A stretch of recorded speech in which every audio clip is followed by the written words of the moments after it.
honest, when most people hear the words community bank, they think of local credit unions and friendly tellers. But what if I told you there's a Bitcoin protocol that lets communities create their own banks?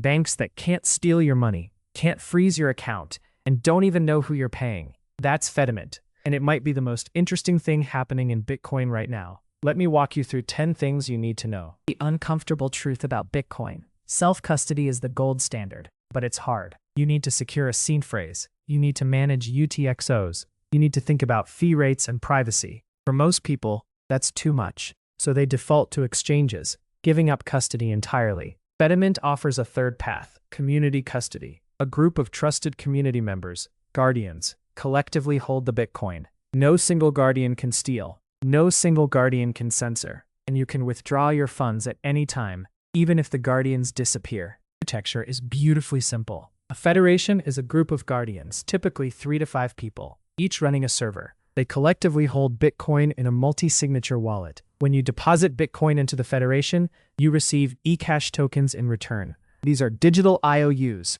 cryptographically signed by the guardians. You can then send these tokens to anyone else in the federation instantly, with 0 fees and complete privacy. The guardians never see who pays whom. They only see tokens being created and redeemed. Privacy comes from something called Chaumian ecash, invented by David Chaum in the 1980s. It's based on blind signatures. When you withdraw ecash tokens, the guardians sign them without seeing what they're signing. It's like handing a sealed envelope to a notary. They stamp it without reading the contents. When you spend the tokens, the guardians can verify they're valid, but they can't link them back to your original withdrawal. It's the same cryptographic technique that makes cash private. You can't trace a dollar bill through the economy, and you can't trace ecash through a federation. Talk about trust, because this matters. In a Fedimint, you don't need to trust any single guardian. You only need to trust that a majority of guardians won't collude to steal. If you have 5 guardians, an attacker would need to compromise 3 of them. And here's the key. Even if every guardian goes offline permanently,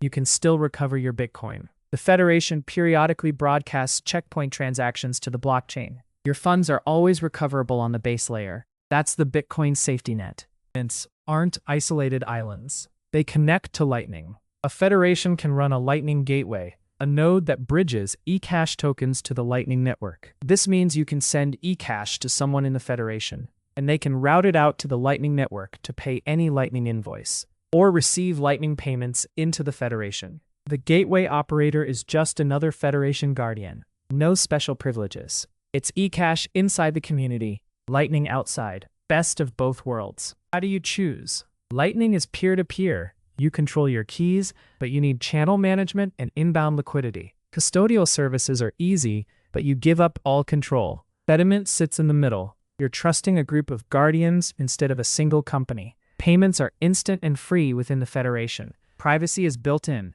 and you always have the escape hatch to the base layer. It's not better than Lightning or self-custody. It's a different tool. For communities that already know and trust each other, it's incredibly powerful. This isn't theoretical. Fedimints are already running in the wild, in Bitcoin communities in Africa, where banking infrastructure is thin and Lightning liquidity is scarce. Fedimints are providing everyday payment rails. In Latin America, small communities are using them for local circular economies. Even in the US and Europe, Bitcoin meetup groups are experimenting with community Fedimints. The pattern is the same everywhere. People who trust each other want to transact cheaply, privately, and without giving their Bitcoin to a corporation. Well, let's be honest about the downsides. Fedimints are new. The protocol is still maturing. The Guardian setup requires technical knowledge. If you're not running a Guardian yourself, you are trusting the other Guardians. And ecash tokens are bearer instruments. If you lose them, they're gone, just like losing cash. Scalability is also a question. Can a federation handle thousands of users? The answer is yes in theory, but we need more real-world data. These are solvable problems, and the development community is actively working on them. Fedimint represents something I think is essential for Bitcoin adoption. Not everyone will run their own node. Not everyone will manage Lightning channels, but communities can form federations, and that collective custody model could onboard millions of people who would otherwise stay on centralized exchanges. If you want to follow this operation as we build, research, and stack sats, hit subscribe. And if you found this valuable, zap some sats to libfront crypto at coinos.io. Every sat goes toward making more content like this. Stack on.